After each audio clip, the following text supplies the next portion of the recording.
Hello everyone and welcome back to Uncultured Purls. This is episode 3. Today is Saturday, December 17th, 2022. It's about 5 p.m. so the sun is going to be going down, but this is the time I had to film, so we're working with what we got today. I'm just enjoying some herbal tea, which right now is scaldingly hot, so I won't really be enjoying it. But it's just nice to have it there just in case. Hope you all are enjoying a nice winter day wherever you are, or maybe if you're in the southern hemisphere, a summer day. I don't know. I don't think today's episode will be too long, but who knows? You know, I get to chatting and things run a little longer than I expect. But I've made some progress on the things I talked about last time.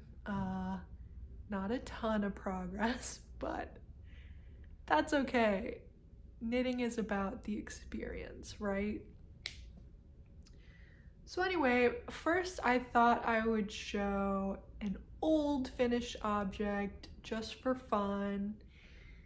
It is this crocheted blanket I made back in the day.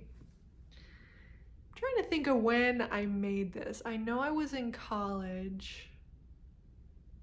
I think it was my second year of college, which I think would have been 2010. So it's probably a 12-year-old blanket and it has held up pretty well. It is made of acrylic yarn because that's pretty much all I used back then. And it's a pretty classic ripple. So I don't know what the pattern is. I think I got it from Michael's Arts and Crafts in one of those little pamphlets that you pull out of the aisle, I'm pretty sure. But it's a very simple classic ripple pattern. I think it's single crochet in the back loop, and then it looks like you do 2 stitches to make the corners, something like that. But I liked the colors, you know, purple with the little accent yellow, and it's a good size too. It's kind of a throw blanket size. I'm fairly tall, I'm 5'10", so I can't really use this as a full body blanket, but it's really comfy on the couch, and I can just throw it in the washing machine since it is made of acrylic yarn. And anyway, it's a staple every winter. I pull this thing out and get cozy with it. So on to my recent work. I have one finished object, which I talked about last time, but I had not started yet. And it is this. Put those down. Hat. Haha! So this is the classic ribbed hat, which is a free pattern by Purl Soho. And it's a 1x1 rib with a DK weight, I think. I did not use the Purl Soho yarn that is recommended. So I think they make it with their cashmere merino bloom, which I think is a DK. But I did not end up getting that yarn. It's a little expensive, and I wanted to kind of try out the pattern, see if I really liked it. And then if I do, I'll get the nice cashmere yarn that they recommend and do it again with that. But this yarn I I showed before, but it's, can you see that? Variations DK 100% Merino Superwash. And the color is Raspberry Tourmaline. And it gets really good stitch definition. Like you can see all the stitches in this ribbing. And I have not blocked this yet. Honestly, I don't know if I will block it because it looks mostly fine. My decreases are a little bit messy. You can see some of them are kind of looser than other ones. And that's because I'm not really good at DPNs yet. So here's the DPNs I used. I started with a circular needle. I think, here it is, so I can tell you it's a 14-inch ChiaoGoo circular, and this is what I did most of it on. Then once I got to the decreases, it said to switch to DPNs. So I did, but I have not practiced much with DPNs. So I didn't mess up much, but it wasn't easy. You know, when you get, one is kind of like not at a comfortable angle when you're getting to the next needle and you feel like all the stitches are gonna fall off. And I should probably look up some videos with tips on how to knit with DPNs, and that would probably solve my issues, but it worked. I also did not use the recommended needle size, and the reason for that is purely because I didn't have DPNs in the recommended needle size. We're currently kind of a low budget podcast here at Uncultured Purls, okay? I have not accumulated every single knitting tool that I could want at this point. So I've only been knitting for a year and 8 months or something. So I just haven't had time to buy everything. And so I did not have the needle size that it called for, which I think was a US 3. Is that 3mm? Or 3.25. It was a US 3, whatever the millimeters are for that. But I didn't have DPNs in that. However, I did have US 5 DPNs. That's what these are. And so I decided to go up and use what I had because it's such a stretchy pattern. 1x1 rib is very stretchy. And I have a big head. My head circumference, I think, measures almost 23 inches. I'm at like 22 3/4 inches, which according to the pattern, I could make either the adult, I think it's just regular adult and then adult large, and either one of them should have fit my head circumference because of the stretch. So it was kind of like personal preference. And so since I sized up the needles, I decided to make the smaller of the adult sizes, figuring that it would still fit me. And I think it does. I'll put it on. Yay! It's a little bit big, I think, now that I'm looking at it. But, I mean, that's cozy, right? Like, you don't want your brains to be squeezed. Oh, I think it's cute. It covers my ears. It's quite soft. It's definitely not itchy, I think, because it's superwash. They've, treated it enough that it is not rustic anymore, so it's not itchy on my forehead. And I like it. It's a little pointy. Maybe I could have made it a little bit shorter, but maybe I'll just make my brim a little bigger or wear it kind of slouchy. Anyway, I'm happy with it. I did mess up somewhere. I probably won't be able to find it to show you. One of my decreases, yeah, I can't see it, but one time I forgot to decrease on one of the rounds. Not the whole round, it was like just the last decrease out of 6 I forgot to do. And so then one little section was a stitch longer than it should have been. And I was trying to think of the best way to fix it. It's like, oh, should I rip back? But I'm a firm believer in the idea that if you want it to be absolutely perfect, just buy a machine knit hat from the store.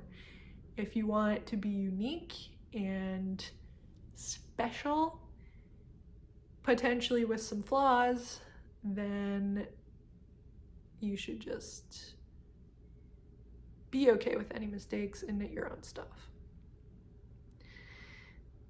So I think I ended up a few rows later, I just did a knit 3 together instead of a knit 2 together. And that got me back to the right stitch count, and you can't really see it.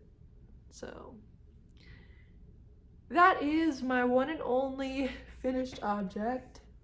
And now my hair is messed up. But I do have one other half finished object, which I showed last time, but I wasn't finished. And again, the low budget nature of Uncultured Purls is coming to the forefront because I do not have any sock blockers yet, but I'll just have to show it up, hold it up. Was I done with this last time? I might have been done with this last time, now that I'm thinking about it. Either way, here it is. It's sock 1 of this vanilla sock by Crazy Sock Lady. I think I was done with this last time.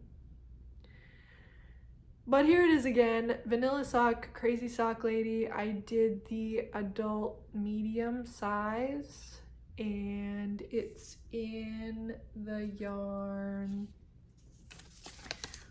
Wonderland Yarns colorway Haunted Harvest, which I think is 80/20. No, 85 superwash merino, 15 nylon.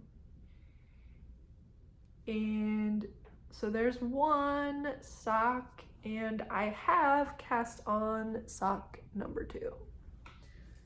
So here is sock number 2. I have finished the cuff, and I'm just about done with the leg. I think I have 1 row left, maybe half a row left, and then I start doing the heel flap. So I should finish this soon, which will be nice. I would love to wear these at Christmas. So hopefully I can get myself in gear and finish these. I can't remember if I talked about it last time, but I think they're gonna be a little bit big on me. And I made the size medium thinking I can't possibly be a small. I wear a women's 9.5 usually, sometimes a 9, but my feet are fairly large for a lady. There's ladies with bigger feet than me, but you know, mine are not small. So I thought the adult medium would be right, but I think my gauge might be a tiny bit looser than what the pattern calls for. I didn't do a gauge swatch, I just kind of crossed my fingers, and it sort of failed because they are going to be a little big. but I think they'll be really great for slipper socks for wearing around the house, because it kind of feels really nice to have no negative ease on your feet when you're just lounging.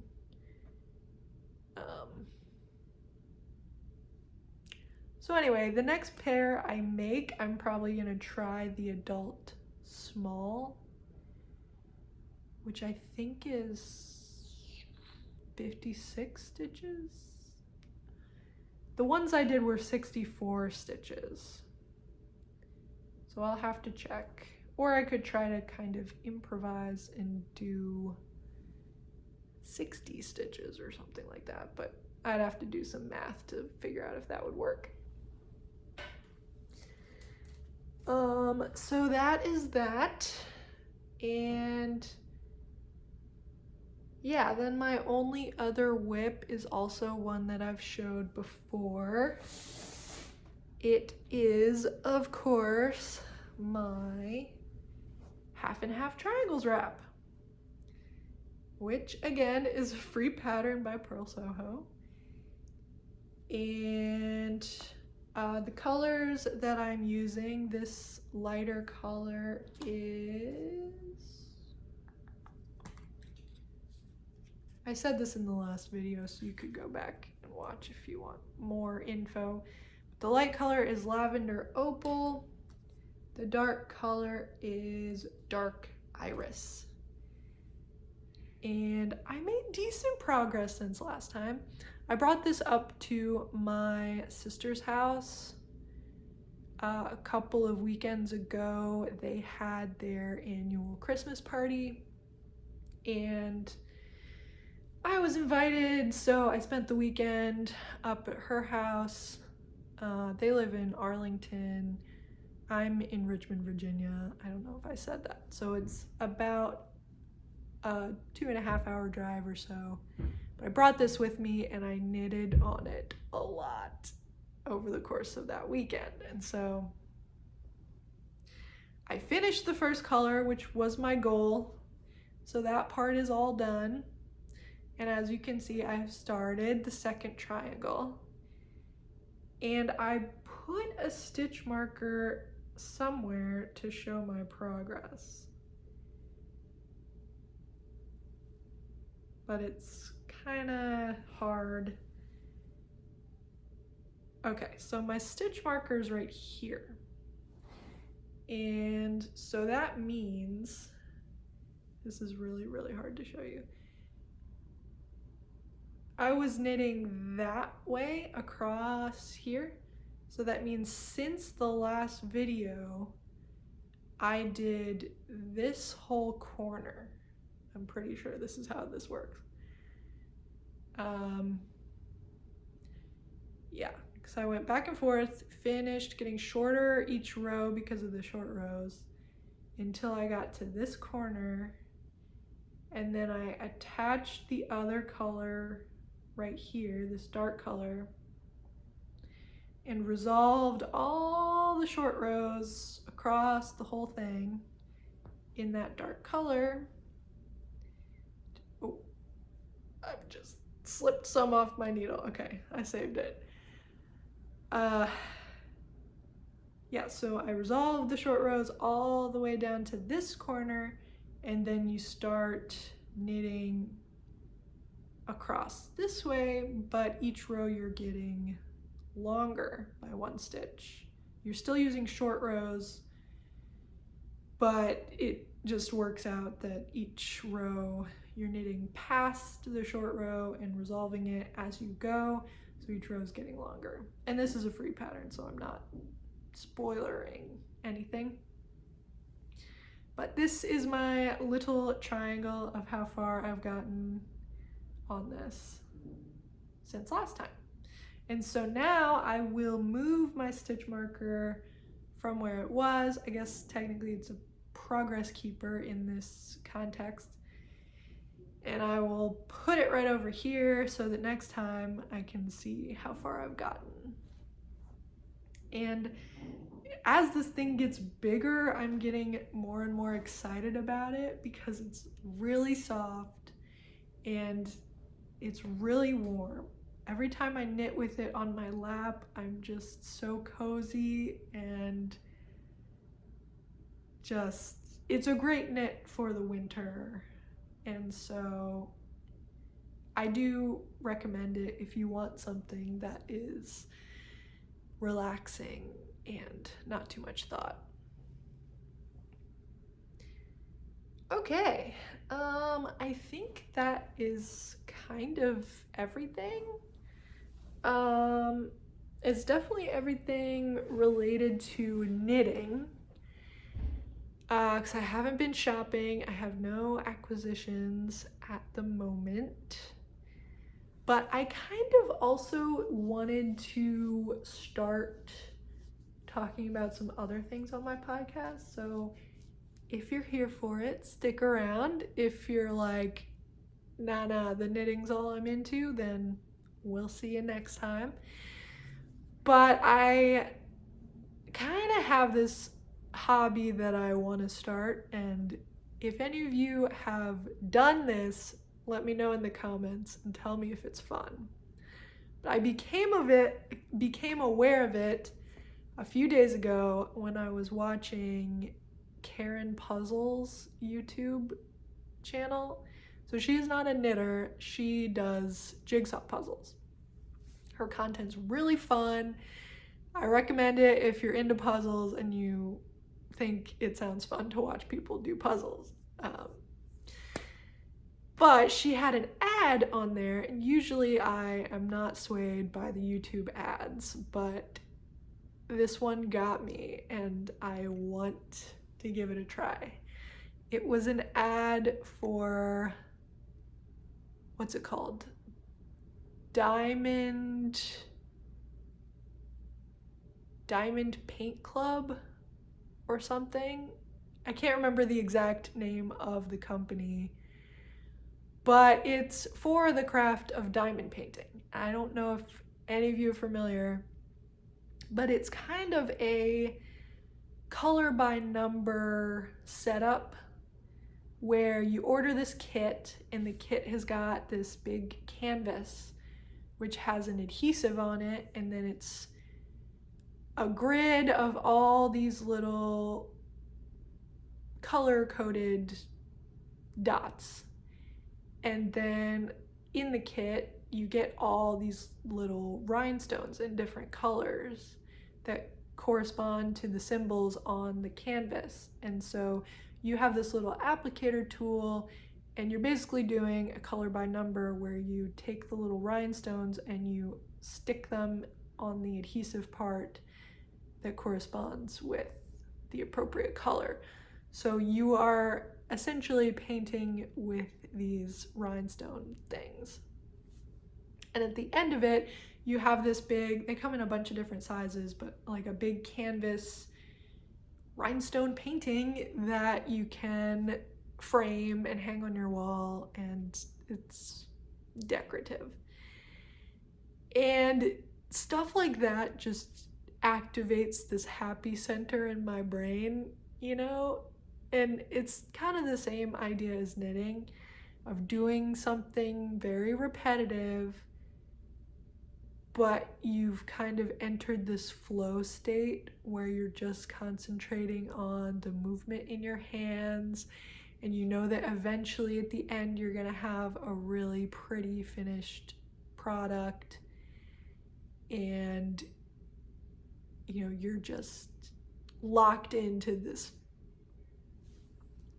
semi-time wasting but very entertaining activity. So I kind of want to order one and try it. I'm not gonna do it until after the holidays, but I know it's gonna cut into my knitting time, but maybe it would be a fun change of pace. Also, as you can see behind me, there's a lot of blank, undecorated wall space in my apartment because I moved in about 4 months ago, and decorating does not really come naturally to me. So I have a few things up on the wall, but not much, and maybe a diamond painting would be a perfect way to spruce things up. Though I am a little concerned about the environmental impact of these, because it's just little nuggets of plastic, you know? Like, if this doesn't have to exist in the world, should it exist? I don't know. But then again, if I keep it forever as a decoration, it wouldn't go to the landfill. But eventually I'll die, and probably no one's gonna want my inherited diamond painting. So it's a lot to think about. I don't know if I'll get one, but let me know if you've done one and if I should give it a shot. I also kind of wanted to start talking about what I'm reading on my channel, because I like to read. Not enough to have a dedicated booktube channel. Well, let me rephrase. I think I do like reading enough to have a channel, but because I knit so much, I don't leave myself enough time to really read a ton of books. So I wouldn't have enough to talk about if I had a booktube channel. But if anyone who also likes to knit shares my side love of reading, then I'm just gonna share with you what I've been reading. Though this time it's kind of boring because it's something that like virtually everyone in the planet has read at this point. Something about the Christmas time, though, made me want to read Harry Potter. And so I finished book 1, and I'm currently reading good old Chamber of Secrets. And this is my original copy, like first edition situation from 1999 or whatever. So it's beat up. You can see it's peeling everywhere, but these just, they make me so happy. And I wish that J.K. Rowling did not say the things that she said and has the opinions that she has, because I don't agree with her, but I don't have it in me to never read these again. I know some people may disagree with me and say, you know, she's dead to me, I'm never reading the content, but I just can't do that because they bring me such joy and nostalgia for when I was a kid and would just sit in my room whenever a new book came out. I would just read it straight through, like the entire weekend was shot, because I would just have to sit and read the whole thing. But I am trying to read all of them in a row. We'll see if I make it. I might get sidetracked and read other things, but it's been quite a while since I read them, so it's fun to go back and pick up on some of the little things that, you know, having read till the end are kind of foreshadowing that you didn't notice. And to pick up on the plot holes, because, like, let's be real, there's a few issues. But I will keep reading on those. I will keep knitting my socks and my half triangles wrap. We'll see how long that bad boy is gonna take. I think it might be Easter by the time I'm done. But we shall see. Maybe I will pick up the pace. I intend to bring it with me to my sister's house again at Christmas time, because it's such an easy pattern. I feel like I can talk with people and engage with my family and still be knitting on it, because it doesn't take any mental effort to really knit on that. All right, I think that is it. Thank you again for being here. If you like my content, hit subscribe and give me a thumbs up and all that stuff. I've heard that it helps, but I honestly don't know enough about YouTube at this point, so I'm just thankful that you are here and that you share my love of knitting and that we have a space to chat about it. So do leave me some messages in the comments. If you've ever done diamond painting, let me know. And other than that, I will see you next time. It probably won't be until after Christmas, but we'll see. So I hope you all have a lovely holiday, however you celebrate it, and I will see you next time. Bye.